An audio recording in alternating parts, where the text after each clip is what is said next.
que soy una descreída, la verdad. Y yo como Santo Tomás, si no veo, no creo. A pesar de haber estudiado el extranjero y haber venido hoy de cardenala. Bueno, pero soy bastante descreída. Entonces, a medida que uno investiga sobre la traductología y va leyendo a los teóricos, yo quiero probar todo. Todo lo que pone ahí en esos textos, yo quiero saber si es verdad lo que dicen o no es verdad. Y ahora, cuando veamos lo que dicen los traductólogos sobre el proceso traductor y cómo llegan a sus conclusiones, primero a sus teorías, ¿no? Las hipótesis de trabajo, lo que intentan buscar, y después las conclusiones a las que llegan, y dije, bueno, yo voy a ver qué significa esto y qué es lo que quieren hacer. Y hace año y medio tuve una oportunidad de oro para probar esas cosas.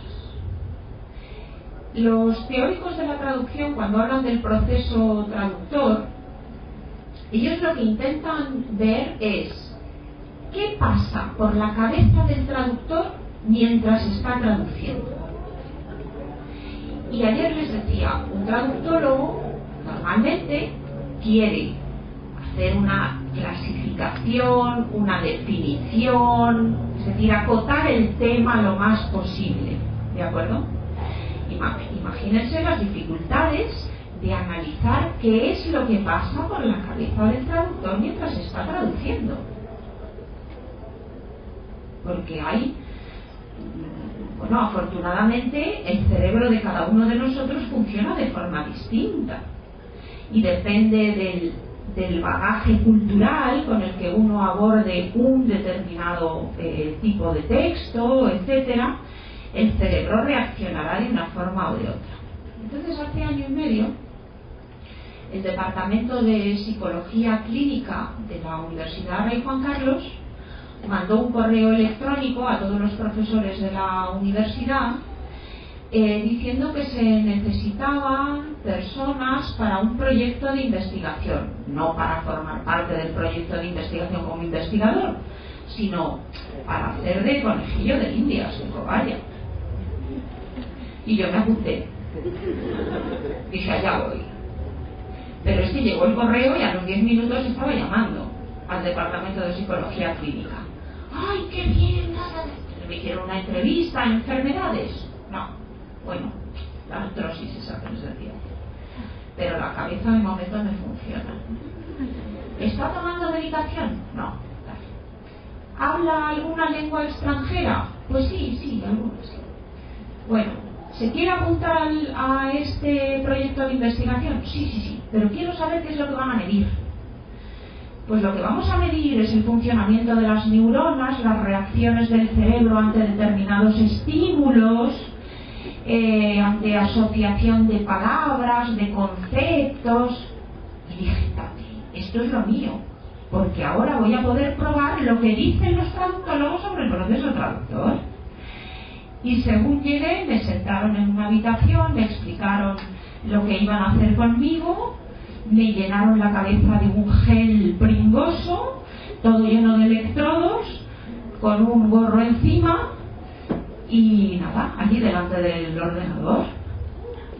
Y así estuve 6 meses, yendo todas las semanas una tarde entera a que averiguasen e investigasen el funcionamiento de mi cerebro. Afortunadamente me han dado el resultado de lo que funciona bien, a pesar de estas locuras, ¿no? Pero yo lo que quería saber es qué es lo que miden y cómo lo miden. ¿Por qué? Porque los traductólogos que investigan sobre el proceso traductor acuden a la psicología cognitiva, porque no hay otra forma de averiguar, ¿no? Es decir, si a mí me hacen una encuesta, imagínense qué difícil. A ver, y tú, si traduces una obra de teatro del siglo XVII y tienes este problema, ¿qué piensas? Pues yo qué sé, depende del momento, ¿no? Y si tienes que traducir, yo qué sé, un libro de viajes y tienes este problema, ¿cómo reaccionas? Pues depende de dónde sea el que viaja, qué es lo que visite, de qué hable, etc.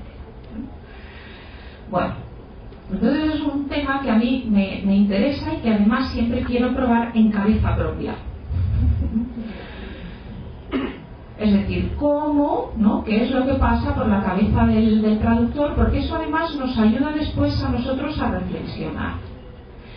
Yo soy de la opinión, aunque soy muy respetuosa con todas las teorías de los teóricos de la traducción, pero sí es verdad que confío más en aquellos teóricos que practican la traducción. Porque cuando uno reflexiona, como veíamos ayer, que hacía San Jerónimo sobre su propia actividad, ¿no?, demuestra que uno se enfrenta a los problemas de otra forma totalmente distinta. Es decir, tengo esta dificultad, vamos a ver ahora cómo la he abordado, y reflexionar sobre la propia actividad es importante. Bueno, entonces vamos a ver qué es lo que dicen. En primer lugar, recurrimos a Hurtado, y algunas de las afirmaciones que hacen los traductólogos, la verdad es que parecen verdades de perogrullo, pero es así. Es decir, esto es de esta manera. Bueno, pues la verdad es que para decir esto no hace falta escribir un libro de 500 páginas, no hace falta herniarse tanto. Pero bueno, la idea de Hurtado es que en ese proceso traductor, toda la primera parte, ¿no?, de comprensión y de análisis del texto depende mucho de todo lo que rodea, todo el bagaje, ¿no?, cultural, social, de formación, etcétera, que rodea al traductor. Y habla de algo que es lógico. Cuando uno analiza un texto para traducir, lo ve de una forma totalmente distinta a la de un lector normal. Yo compro un libro cuya lengua original es, por ejemplo, el ruso, y lo estoy leyendo en español, y lo leo pues porque no sé ruso y me interesa saber pues de ese autor concreto, ¿no?, lo que dice, o esa historia, me llama la atención o la historia o el autor, pero como no lo voy a traducir, lo leo de una forma totalmente distinta. Ahora, si a mí me llega un texto, un libro, sea del tipo que sea, para traducir, obviamente mi primera lectura es mucho más profunda, es analítica, ¿no? ¿Por qué? Porque yo lo que tengo que hacer es empaparme de ese texto, de ese autor, para abordar después con mayor facilidad la traducción. Entonces, Hurtado pues hace esa distinción entre el lector normal y el lector traductor. Es decir, el lector monolingüe, o que nada más que lee para comprender algo, mientras que el traductor lo que hace es analizar, no solo para comprender, sino después para reescribir. Bueno. Y digamos que los teóricos más destacados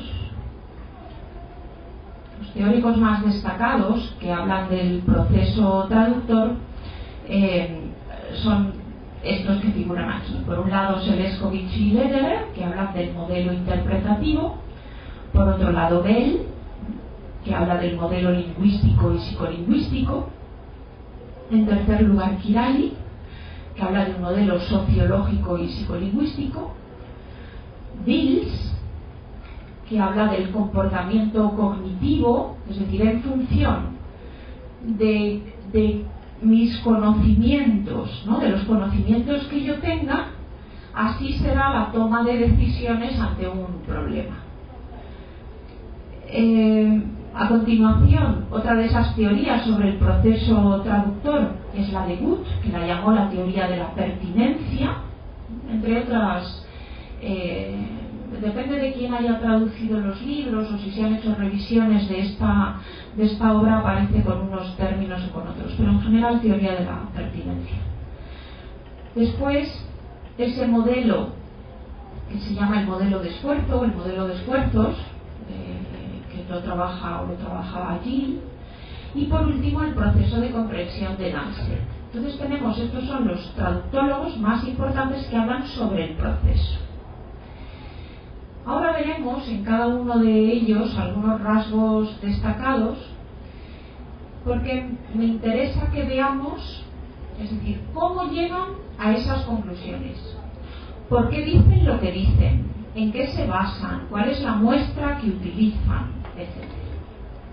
Tenemos en primer lugar ese modelo interpretativo, ¿no?, que está basado pues sobre todo en esos dos autores, Leskovich y Lederer, y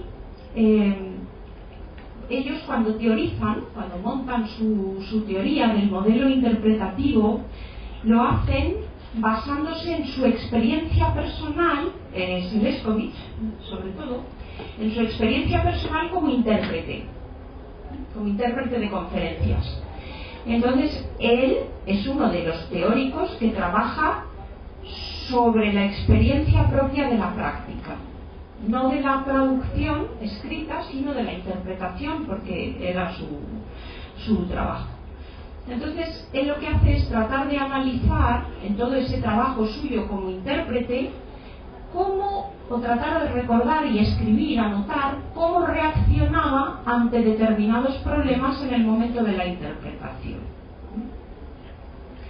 Y a qué recurría para tratar de transmitir, sin desvirtuarlo, el sentido del discurso, ¿no?, de la persona a la que estaba interpretando.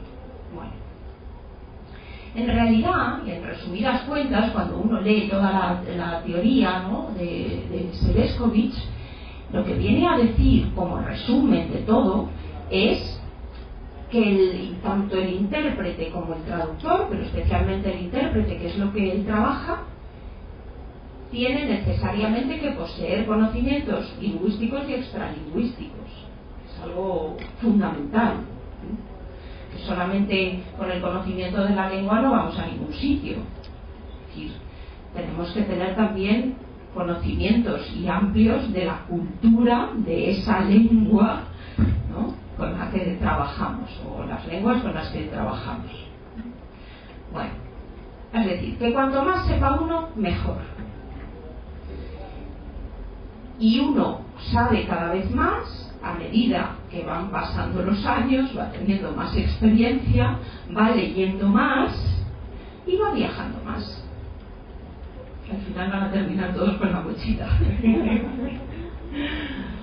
Fíjense que he pensado esta mañana, bueno, en todos estos días que llevo aquí, que una buena práctica para la memoria a corto y a largo plazo es tratar de recordar tipos de vasijas, por ejemplo, o tipos de decoraciones, como llamarlo. Lo digo en serio, y les voy a contar una anécdota. Yo vivo muy cerca de Madrid, a unos 25 kilómetros de Madrid, en un barrio donde todas las calles tienen nombres griegos, todas, ¿no? Atenas, Míconos, Corinto, pero no solamente de ciudades, de lugares, sino también de grandes personajes, ¿no? Fidias, etc. Y cuando voy de caminata por las mañanas, ¿no?, voy leyendo los nombres y luego trato de recordar mentalmente el mayor número de nombres griegos posible. Cuando no recuerdo, cuando no asocio el nombre a un hecho, llego a casa y empiezo o bien a mirar en las enciclopedias o bien en San Google. Entonces miro, Fidias, siglo V antes de Cristo, hizo tal, trabajó para tal, ¿no? Entonces cuando vuelvo a pasear al día siguiente trato de recordar el nombre, asociarlo a un hecho cultural. Y es una forma así entretenida, bueno, entretenida para mí, a otros les parece un rollo, de ir ampliando conocimientos. O por ejemplo aquí van paseando por Lima, anda, esta calle se llama Avenida de Paz Soldán. ¿Y quién era Paz Soldán aparte de la madre de la profesora Rosa de Valdivia? ¿No? ¿Y por qué hay una calle en Lima que se llama así? ¿Y quién era? Y esta calle se llama tal. Pues vamos a buscar el origen. forma divertida de ampliar conocimientos y de saber más del entorno donde uno vive.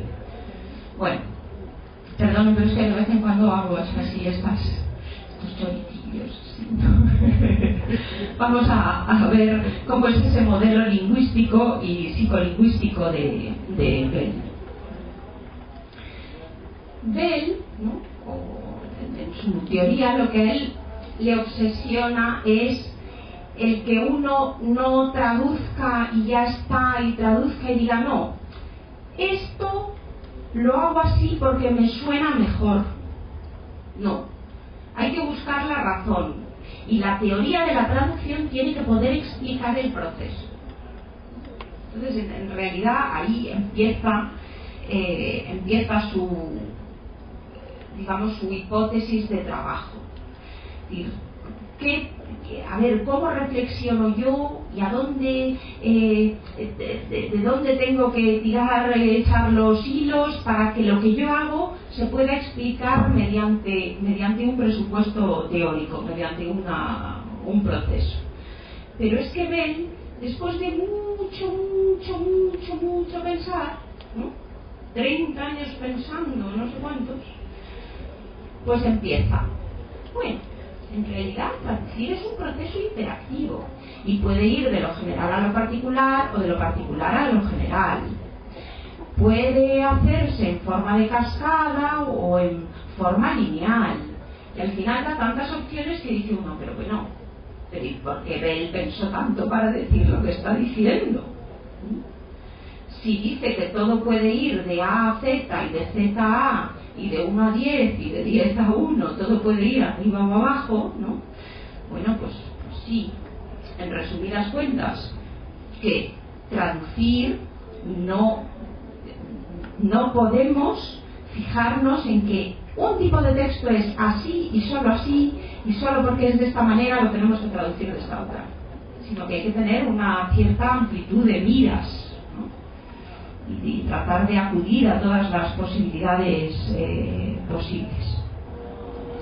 Y Bell dice, el proceso traductor es tan complejo que es difícil establecer reglas. Eso es lo que viene a decir al final. Pues está muy bien que reconozca la dificultad y que no trate de establecer una regla fija. Pero bueno, también el pobre Bell se armió teorizando.